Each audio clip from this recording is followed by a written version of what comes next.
Le soleil disparaît peu à peu sur les célèbres falaises. Elles qui ont abrité nos ancêtres, qui ont permis de conserver leurs traces et d'en apprendre un peu plus sur eux.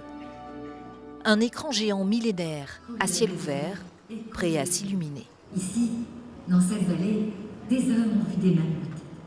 Ici, ils ont vécu avec eux. En 30 minutes, l'histoire riche des Aisies, des découvertes réalisées dans la région et celles plus larges de la préhistoire sont évoquées. Cro-Magnon devient le Périgourdin le plus célèbre du monde. Une idée originale de la mairie qui offre ainsi pendant un mois, chaque soir, un spectacle gratuit. On a une entreprise qui a un savoir-faire sur des monuments un peu partout en France, qui est basée là en Dordogne.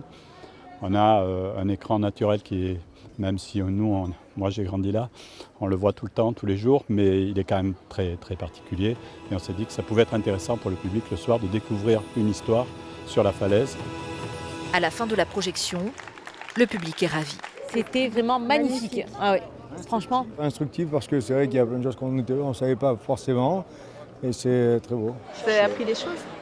Oui. Les Aisies était la capitale mondiale de la préhistoire. Les Aisies. Ouais, moi je savais pas.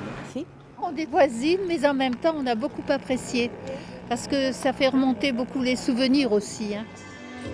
Une animation qui devrait se pérenniser et raconter une histoire différente chaque année.